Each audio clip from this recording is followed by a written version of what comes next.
Lei nº 11.671, de 8 de maio de 2008. Dispõe sobre a transferência e inclusão de presos em estabelecimentos penais federais de segurança máxima e dá outras providências. Artigo 1º. A inclusão de presos em estabelecimentos penais federais de segurança máxima e a transferência de presos de outros estabelecimentos para aqueles obedecerão ao disposto nesta lei. Artigo 2º.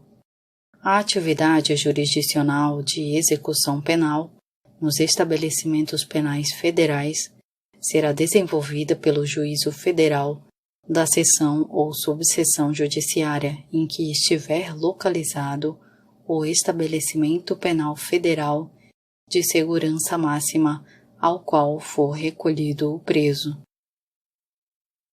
Parágrafo único.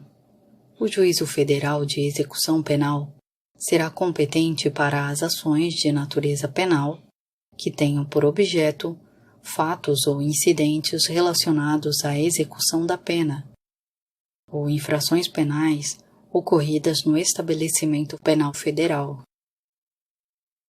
Artigo 3º.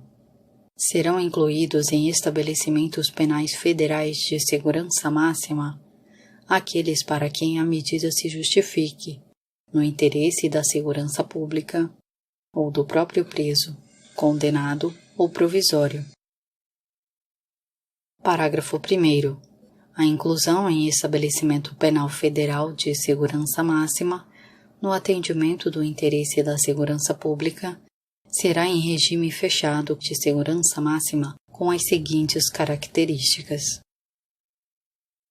Inciso 1. Recolhimento em cela individual. Inciso 2. Visita do cônjuge, do companheiro, de parentes e de amigos, somente em dias determinados, por meio virtual ou no parlatório, com no máximo de 2 pessoas por vez, além de eventuais crianças, separadas por vidro e comunicação por meio de interfone, com filmagem e gravações. Inciso 3. Banho de sol de até 2 horas diárias. Inciso 4. Monitoramento de todos os meios de comunicação, inclusive de correspondência escrita. Parágrafo 2º. Os estabelecimentos penais federais de segurança máxima deverão dispor de monitoramento de áudio e vídeo no parlatório e nas áreas comuns, para fins de preservação da ordem interna e da segurança pública, vedado seu uso nas celas e no atendimento advocatício, salvo expressa autorização judicial em contrário. Parágrafo 3º. As gravações das visitas não poderão ser utilizadas como meio de prova de infrações penais pretéritas ao ingresso do preso no estabelecimento. Parágrafo 4º. Os diretores dos estabelecimentos penais federais de segurança máxima ou o diretor do Sistema Penitenciário Federal poderão suspender e restringir o direito de visitas previsto no inciso 2 do parágrafo 1º deste artigo, por meio de ato fundamentado. Parágrafo 5º. Configura o crime do artigo 325 do Decreto-Lei 2.848 de 7 de dezembro de 1940, Código Penal, a violação ao disposto no parágrafo 2º deste artigo. Artigo 4º. A admissão do preso, condenado ou provisório, dependerá de decisão prévia e fundamentada do juízo federal competente, após receber os autos de transferência enviados pelo juízo responsável pela execução penal ou pela prisão provisória. Parágrafo 1º. A execução penal da pena privativa de liberdade, no período em que durar a transferência, ficará a cargo do juízo federal competente. Parágrafo 2º. Apenas a fiscalização da prisão provisória será deprecada mediante carta precatória pelo juízo de origem ao juízo federal competente, mantendo aquele juízo a competência para o processo e para os respectivos incidentes. Artigo 5º. São legitimados para requerer o processo de transferência, cujo início se dá com a admissibilidade pelo juiz da origem da necessidade da transferência do preso para estabelecimento penal federal de segurança máxima, a autoridade administrativa, o Ministério Público e o próprio preso. Parágrafo 1º. Caberá à Defensoria Pública da União a assistência jurídica ao preso que estiver nos estabelecimentos penais federais de segurança máxima. Parágrafo 2º. Instruídos os autos do processo de transferência, serão ouvidos no prazo de 5 dias cada, quando não requerentes, a autoridade administrativa, o Ministério Público e a Defesa, bem como o Departamento Penitenciário Nacional, DEPEN, a quem é facultado indicar o estabelecimento penal federal mais adequado. Parágrafo 3º. A instrução dos autos do processo de transferência será disciplinada no regulamento para fiel execução desta lei. Parágrafo 4º.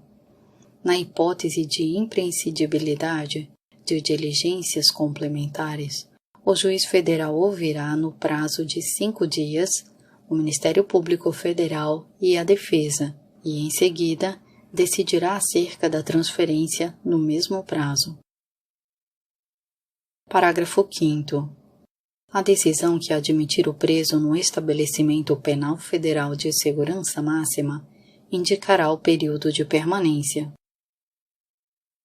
Parágrafo 6º. Havendo extrema necessidade, o juiz federal poderá autorizar a imediata transferência do preso e, após a instrução dos autos, na forma do parágrafo 2º deste artigo, decidir pela manutenção ou revogação da medida adotada. Parágrafo 7º. A autoridade policial será comunicada sobre a transferência do preso provisório quando a autorização da transferência ocorrer antes da conclusão do inquérito policial que presidir. Artigo 6º. Admitida a transferência do preso condenado, o juízo de origem deverá encaminhar ao juízo federal os autos da execução penal. Artigo 7º. Admitida a transferência do preso provisório, será suficiente a carta precatória remetida pelo juízo de origem, devidamente instruída, para que o juízo federal competente dê início à fiscalização da prisão no estabelecimento penal federal de segurança máxima. Artigo 8º. As visitas feitas pelo juiz responsável ou por membro do Ministério Público, às quais se referem os artigos 66 e 68 da Lei nº 7.210, de 11 de julho de 1984, serão registradas em livro próprio, mantido no respectivo estabelecimento. Artigo 9º. Rejeitada a transferência, o juízo de origem poderá suscitar o conflito de competência perante o tribunal competente, que o apreciará em caráter prioritário. Artigo 10. A inclusão de preso em estabelecimento penal federal de segurança máxima será excepcional e por prazo determinado. Parágrafo 1º. O período de permanência será de 3 anos, renovável por iguais períodos, quando solicitado motivadamente pelo juízo de origem, observados os requisitos da transferência e se persistirem os motivos que a determinaram. Parágrafo 2º. Decorrido o prazo sem que seja feito imediatamente após seu decurso, pedido de renovação da permanência do preso em estabelecimento penal federal de segurança máxima, ficará o juízo de origem obrigado a receber o preso no estabelecimento penal sob sua jurisdição. Parágrafo 3º. Tendo havido o pedido de renovação, o preso, recolhido no estabelecimento federal em que estiver, aguardará que o juízo federal profira a decisão. Parágrafo 4º. Aceita a renovação, o preso permanecerá no estabelecimento federal de segurança máxima em que estiver, retroagindo o termo inicial do prazo ao dia seguinte ao término do prazo anterior. Parágrafo 5º. Rejeitada a renovação, o juízo de origem poderá suscitar o conflito de competência, que o tribunal apreciará em caráter prioritário. Parágrafo 6º. Enquanto não decidido o conflito de competência, em caso de renovação, o preso permanecerá no estabelecimento penal federal. Artigo 11. A lotação máxima do estabelecimento penal federal de segurança máxima não será ultrapassada. Parágrafo 1º. O número de presos, sempre que possível, será mantido aquém do limite de vagas, para que delas o juízo federal competente possa dispor em casos emergenciais. Parágrafo 2º. No julgamento dos conflitos de competência, o tribunal competente observará a vedação estabelecida no caput deste artigo. Artigo 11-A. As decisões relativas à transferência ou à prorrogação da permanência do preso em estabelecimento penal federal de segurança máxima, à concessão ou à denegação de benefícios prisionais ou à imposição de sanções ao preso federal poderão ser tomadas por órgão colegiado de juízes, na forma das normas de organização interna dos tribunais. Artigo 11-B. Os Estados e o Distrito Federal poderão construir estabelecimentos penais de segurança máxima ou adaptar os já existentes, aos quais será aplicável, no que couber, o disposto nesta lei. Artigo 12. Esta lei entra em vigor na data de sua publicação. Brasília, 8 de maio de 2008.